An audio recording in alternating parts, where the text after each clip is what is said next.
Please welcome Ben and Julia. If you don't know, they're twins.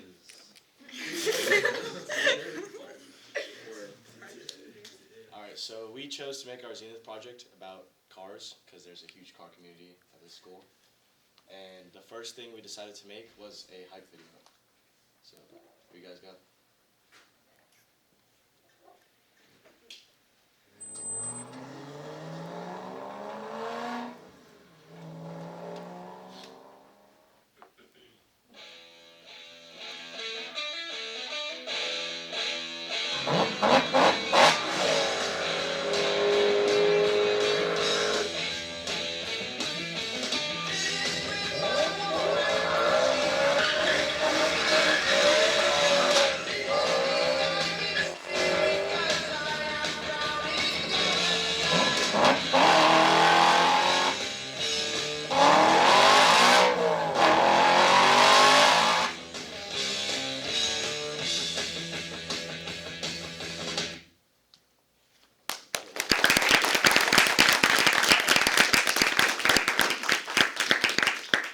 And then the second thing we decided to make was a documentary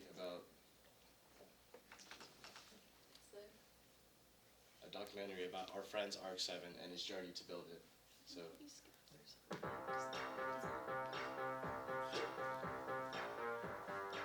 before I was at the cars, it was basically bikes at the beginning, right?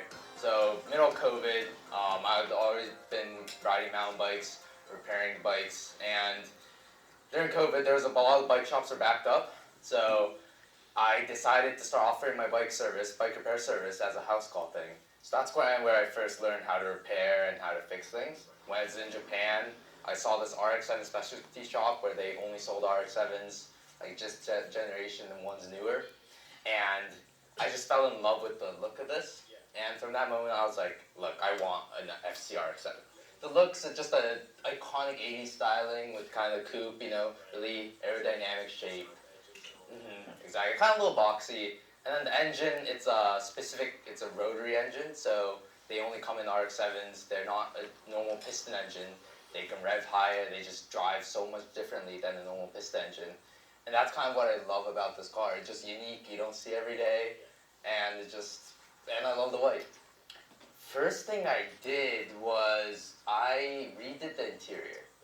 So the interior before was trashed. Stains on the carpet, headliner was sagging,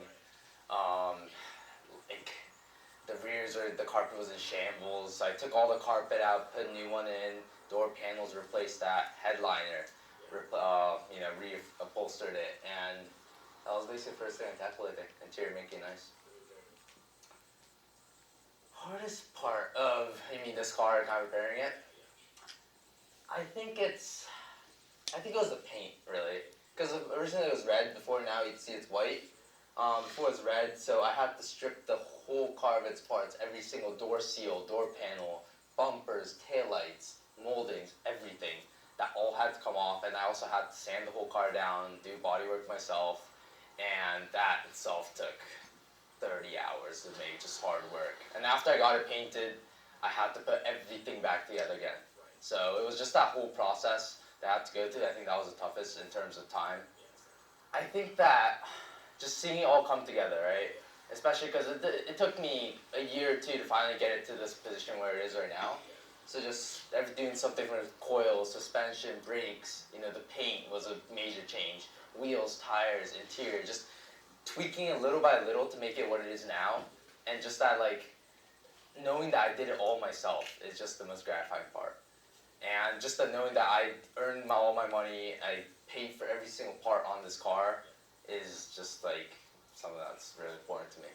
Yeah. I think what I've done, basically, the coolest part about it, it's I tried to collect a bunch of parts that people usually wouldn't have. Like the steering wheel, for example, it's custom engraved by this tuner in Japan called, a lot of people probably know it, it's called Rocket Bunny, or Pandem. So the guy, the CEO of that super famous K Mura, he makes the body kits for a lot of different cars. And I went to his workshop, had my wheel laser engraved, by him. And I have another signature that's Rob Dom. He's called the maybe Rotary God. He knows everything about rotaries. Is super famous. I have it signed by him. So I think that's kind of like the coolest part about this car. Kind of like if you know type thing. Yeah. For someone looking by RX-7, I'd say get into it, try it out, but also do your research beforehand, because it's not a car that you can just hop into and drive and just, that's going to be reliable if you don't take care of it. It's such a unique car if you know about those things, you can do this maintenance. It's an amazing car, it looks great, it gets a lot of attention. Every single time I drive this car, there's always at least one or two people that's like, nice car. If people know what this is, and it's like, yeah, so it's a really cool car.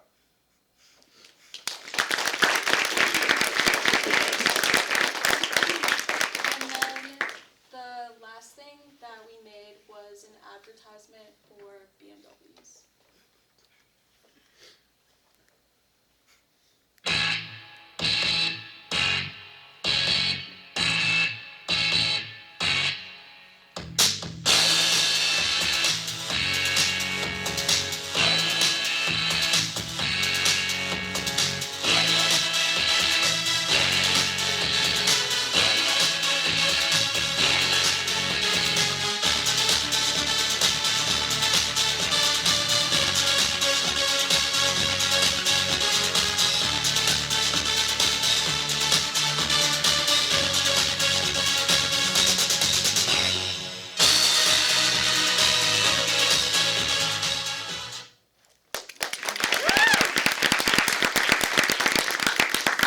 Here are some behind the scenes of editing and making the videos. That picture at the bottom left was taken with a drone, so that was pretty cool. So yeah. Any questions?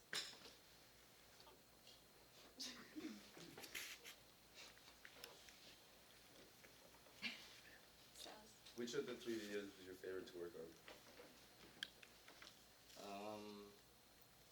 I think the first one was really cool to edit, put together. But I thought the second one was also pretty meaningful to listen to the story and all that. Jesse? I was using the drone. Super cool, Yeah. super new. Bruno? How'd y'all get like the rollers like on the? Okay, so like, I have to put my roof on, and I was basically like hanging out the side of the convertible with like a steady cam, just like recording the cars, basically. Mr. Berkeley? What's the personal value of doing hands-on work with cars to you? What have you learned from this project? To me, I think it's really gratifying because like, if your car doesn't work, like you want your car to work, so putting it together yourself, I think like makes it that much better because like, you did it.